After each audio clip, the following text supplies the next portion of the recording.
In this lecture, I'm going to show you the configuration of nonfiction paragraph and numbered heading styles that we're going to use for our nonfiction book.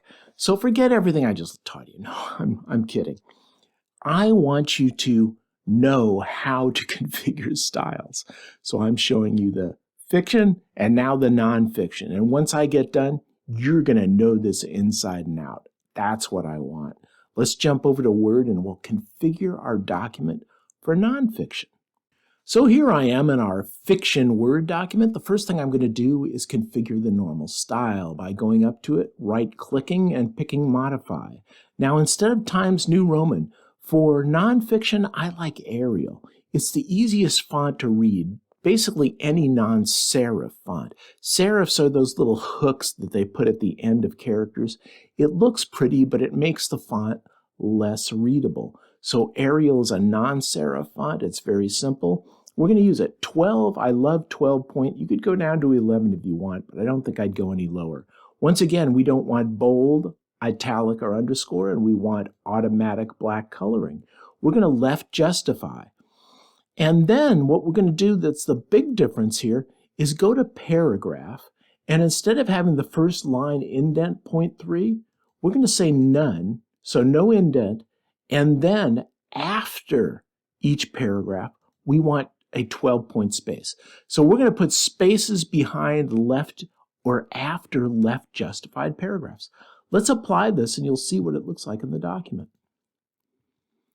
Looks completely different, doesn't it? And look, our heading inherited the font from normal. That's interesting.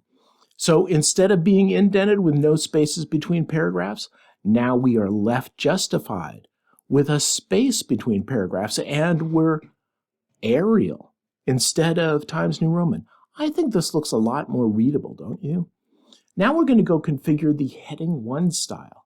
What we do is we come up to it, right-click, and modify, and it has Arial 12-point bold. That's perfect. Let's go to paragraph, and we want 12-point after, we want none. This is already configured. And line and page break, we want a page break before. This is all perfect. We don't need to change any of that. But the one thing that we do need to change is the numbering. We're going to do some special numbering on headings here, and I'm going to configure more than one head level. So we're going to go a little deeper. And the way we're going to do that for head levels is a little different. So what we're going to do is we're going to configure the numbering for the head level ones a little differently. We're going to configure all head levels. And the way you do that is you come up to this multi-level list. It's under paragraph on the home menu ribbon. We're going to click the right arrow and look at this. Look at these hierarchical numbers and indented head levels. I love it. Let's pick it. And our head level now becomes 1. This head level becomes 2. Let's get rid of that.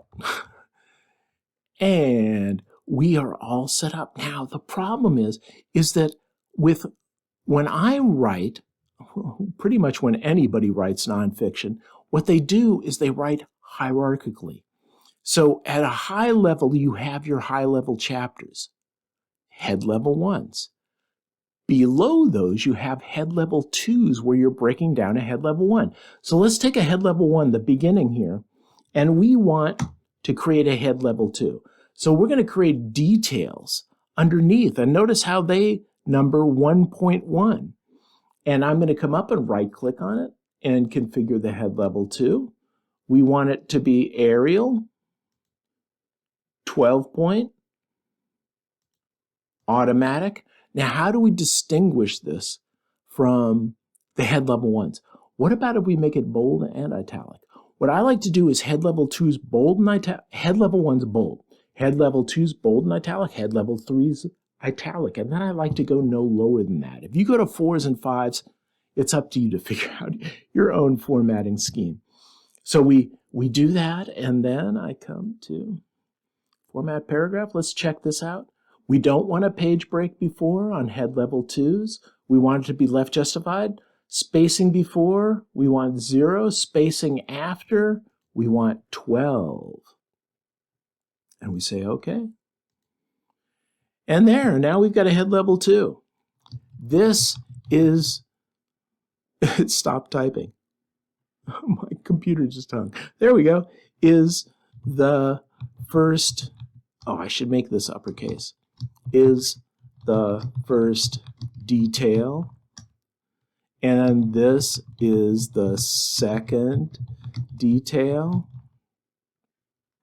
Let's make that. And to make things a head level 1, you just come up to Styles on the Home menu ribbon and click head level 1 on the thing, or head level 2. Now notice how we have this hierarchical listing over here on the left. This is so cool. When we keep on going, I need at least head level 3s. I need details upon details. So I come here to head level 3, I say modify, I say let's make this Arial 12 point. We're going to make it italic, not bold. The automatic color, and on paragraph, we're going to have 12 point of space afterwards. Hanging is fine. No indent. This is all perfect. And we'll go like that. And let's take this and we just click on head level 3 and it's a head level 3. So now you're seeing the hierarchy. This is so cool. What you do at the top level, in the next course, we're going to talk about outlining. And what you're going to do is you're going to use this navigation pane over on the left. You're going to use these hierarchical numbers to create this hierarchical outline of your entire document that is very detailed. And then for each head level 3, we're going to write a short essay. It's going to have an intro paragraph, an outro paragraph, and several supporting paragraphs in between. And that's the structure of your document. This is going to be so cool. So that's outlining or configuring your head level 2s. Let's put a few more in here so we can get an idea what this is going to look like. Here, another second level, and this is a head level 2. So notice how this works over here. And the cool part is, check this out. I can use the navigation pane, as we're going to learn, to rearrange chapters. So I can take chapter 2 here, drag it up to in front of chapter 1, and it automatically renumbers all of the chapters and subchapters, and it moves the contents of each chapter and subchapter. So this is the essence of the outlining that we're going to do